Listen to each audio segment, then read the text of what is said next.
Sa pasimula ng ating pagdiriwang sa sakramento ng binyag, mangyari po lamang na ipahayag ninyo ang inyong layunin ukol sa inyong pabibinyagan sa pamamagitan ng pagsagot sa mga sumusunod na katanungan. Mga magulang, bilang magulang ng mga batang ito, nais niyo bang sila'y tumanggap ng sakramento ng binyag upang makiisa sa buhay ng Diyos at makaanig ng ating sambayan ng Kristiyano? Ulitin ko po yung tanong. Nakikinig po ba kayo? Hello? Pakisagot po ng malakas at malinaw yung mga sumusunod na katanungan.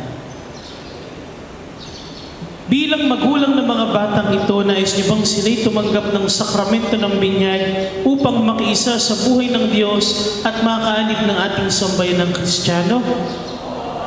Nalalaman ba ninyo na kalakip ng kahiling ito ay ang pananagutan na hubugin ng inyong mga pabibinyagan sa diwa ni Kristo? Kayo naman mga ninong at ninang, nakahanda ba kayong tumulong sa mga magulang na kaya ng inyong mga inaanak sa ating pananampalataya? Bilang kinatawan ng sambayan ng Kristiyano ay kinagagalak kong tanggapin ng inyong mga anak sa pamamagitan ng pagkukrus sa kanilang noo. Matapos ko pong krusan sa noo ang bata, kukrusan po ito ng mga magulang at susundan ng mga ninong at ninang.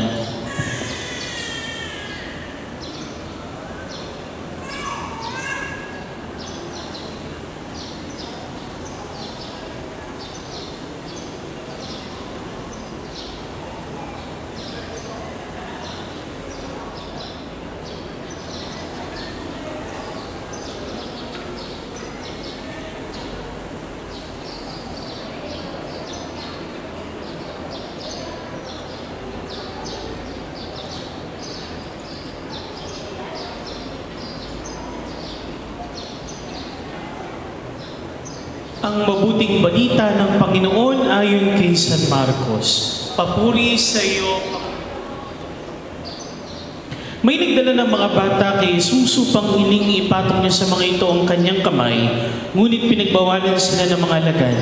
Nagalit si Jesus nang makita ito at sinabi sa kanila, "Pabayaan ninyong lumapit sa akin ang mga bata. Huwag niyo silang sawayin sapagkat sa mga katulad nila naghahari ang Diyos. Ito ang tandaan ninyo. Ang sino mang hindi tumatanggap sa paghahari ng Diyos tulad ng isang maliit na bata ay hindi mapapabilang sa mga pinaghaharian niya." At kinanong ni Jesus sa mga bata, ipinatong ang kanyang mga kamay sa kanila at pinagpala sila. Ang mabuting balita ng Panginoon. Mga kapatid, halin at lumog sa poong may kapal upang magilaw niyang kalingay ng mga batang bibinyagan, ang mga magulang, ninong at ninang at ang buong sambayanan niyang banal. Sa bawat kahilingan ng ating itutugon, Panginoon, dinggin mo kami. Ulitin po nating lahat. Para sa banal na sambayanan sa ating lupain, upang sa pamamatnubay ni Pedrong Pastol na banalin ni Pablong tagapangaral, masipag niyang maipalagan ang pangmabuting balita sa ating kapuluan at sa iba't ibang bansa. Manalangin tayo sa Panginoon. Para sa mga bibinyagan upang ang mga anghel ang pumatnubay at magadya sa kanila sa lahat ng masama, manalangin tayo sa Panginoon. Para sa mag-anak at mga pamilya, upang mamalagi silang tapat sa kanilang pangako sa binyag at alinsunod sa halimbawa ng banal na mag-anak na sina Jesus, Maria at Jose. Sila'y manatiling nagmamahalan at nagmamalasakit sa isa't isa. Manalangin tayo sa Panginoon. Para sa mga ninong at ninang na narito ngayon, upang sa patnubay ni San Ildefonso, magampanan nawa ninyo ang tungkuling tuwangan ang kanilang mga magulang sa paghubog sa inyong mga inaanak. Manalangin tayo sa Panginoon. Ama naming makapangyarihan, kusang loob kang nagmahal sa amin, kaya sinugo mo ang iyong anak upang kaming nasadlak sa paniniil ng sala ay mabigyan ng laya. Sa tanda ng krus na banal, loobin mo ng mga batang bibinyagan ay maging malaya sa pagkalipin na bunga ng pagsuway ng nilikha mong unang tao. Lukuban nawa sila ng banal na Espiritu upang sila'y mapuspos ng diwa ng muling pagkabuhay ng iyong anak. Hinihiling namin ito sa pamamagitan ng Jesucristo kasama ng Espiritu Santo magpasawalang hanggan.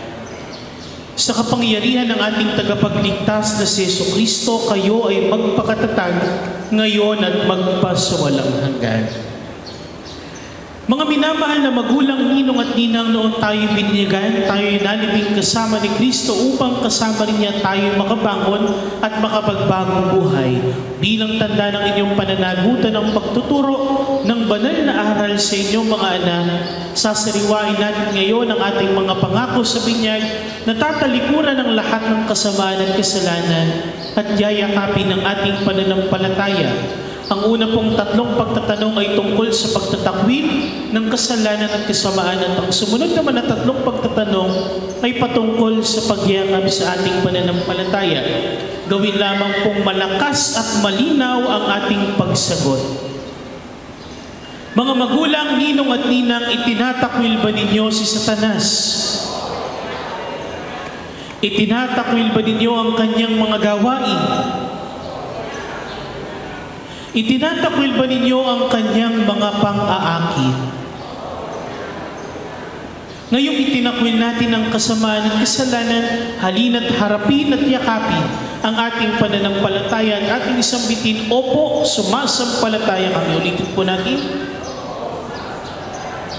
Mga magulang, ninong at ninang, sumasampalataya ba kayo sa Diyos sa makapangyarihan sa lahat na may gawa ng langit at lupa? Kay Jesucristo, iisang anak ng Diyos, Panginoon natin, pinanganak ni Santa Maria ang Birhen, pinako sa krus, namatay, nilibing, muling nabuhay at naluklok sa kanan ng Ama. Kayo ba ay sumasampalataya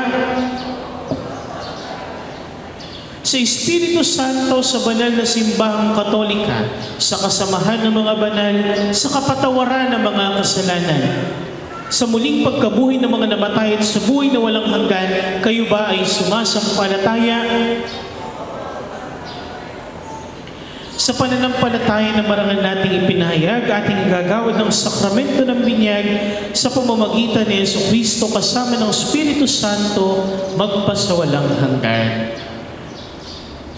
Talaga bang bukal sa inyong loob na mga batang ito ay pabinyagan at hubugin sa ipinahayag nating pananampalataya?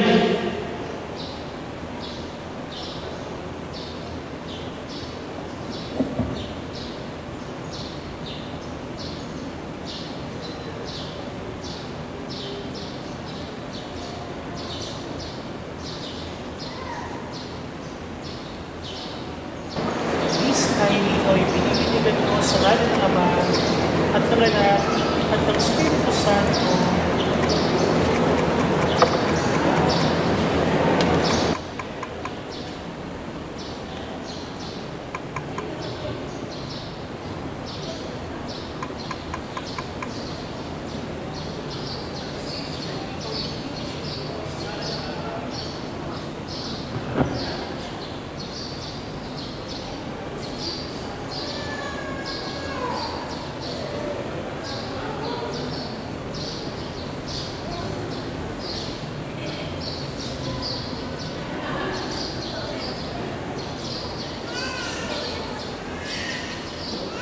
Magsitayo po ang lahat. Ngayong naganap na ng Panginoong Jesucristo, ang Diyos Ama ng Panginoong Jesucristo, ang muling pagsilang sa tubig at Espiritu Santo, ang pagpapahid ng langis na gagawin natin ngayon ay pagpapakilala ng paglukop ng Espiritu Santo. Mga bata na ito'y maging matatag sa kanilang pakikibahagi sa misyon ni Kristo bilang hari, propeta at pari.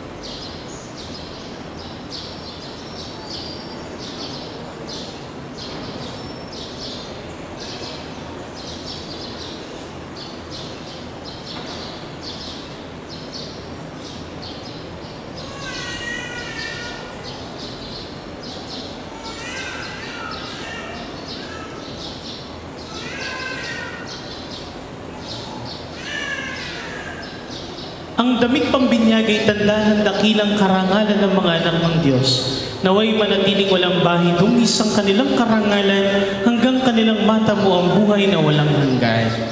Isang ninang naman po ang magsusuot ng damit pambinyag sa kanyang inaanak at yung isang ninong po ang magsusuot ng sombrero sa kanyang inaanak.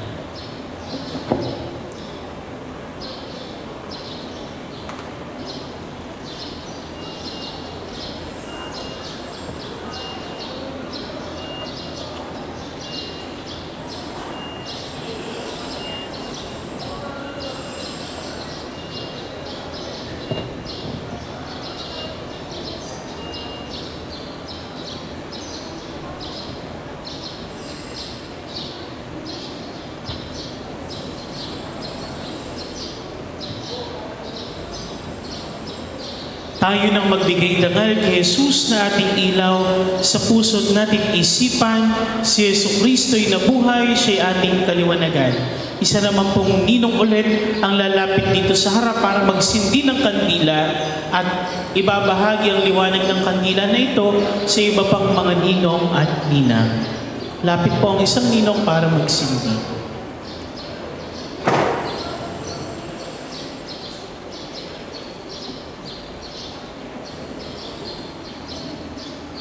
Pakipatay muna po ang ating mga electric fans.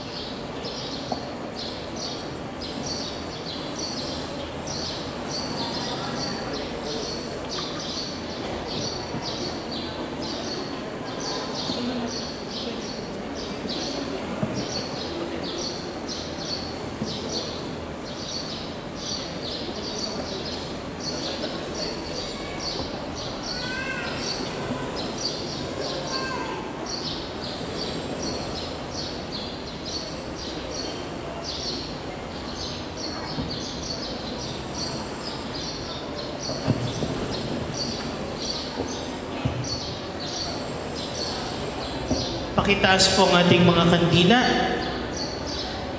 Ang liwanag ng mga kandila na ito ay tanda ng liwanag ni Kristo na tinanggap ng mga bagong binyag. Sa tulong ng mga magulang, ninong at ninang naway mag-alam ito sa kanilang puso at diwa hanggang sa pagbabalik ni Kristo ang ating Panginoon. Amen. Naging anak tayo ng kaliwanagan kay Kristo, dumulog tayo sa ating Ama na bukal ng kaliwanagan at buhay sa pamamagitan ng panalangin na itinuro sa atin ng Panginoong Jesucristo. Sabay-sabay po nating dasalin, Ama namin, sumasalangit ka, sambahin ang ngalan mo, mapasa amin ang kaharian mo, sundin ang loob mo dito sa lupa, Panginoon sa lahat. Bigyan mo kami ngayon ng aming kakanin sa araw-araw at patawarin mo kami sa aming mga sala para lang magpapatawad namin sa nagkakasala sa amin at huwag mo kami ipahintulot sa tukso. Diyan mo kami sa lahat ng sama. Sa mahal na Biring Maria, ating pagkatiwala mga bagong binyag, sama-sama tayong manalangin. Aba, Ginoong Maria, napupuno ka ng grasya, ang Panginoong Diyos ay sumasa iyo. Bukod ka pinagpala sa babae. Santa Maria, Ina ng Diyos, panalangin mo kaming makasalanan, ngayon at kung kaming mamamatay. Ama namin mapagmahal, amin ang ipinagdiwang ang sakramento na nagbibigay ng iyong buhay at dangal, habang panahon kaming lilingon sa iyo dahil sa lahat ng iyong awa at biyaya. Pagindapatin mo kami bilang mga magulang, ninong at ninang ay maging matapat sa aming mga pangako sa binyag. Hinihiling namin ito sa pamamagitan ni Jesucristo kasama ng Espiritu Santo magpasawalang hanggan. Sumainyo ang Panginoon. Pagpalain kayong lahat na makapangyarihang Diyos, Ama, at Anak, at Espiritu Santo. Humayo kayo sa kapayapaan ni Kristo. Salamat sa Diyos. Palakpakan po natin ang mga bagong binyag. Maaari na po natin patayin ang ating mga kandila.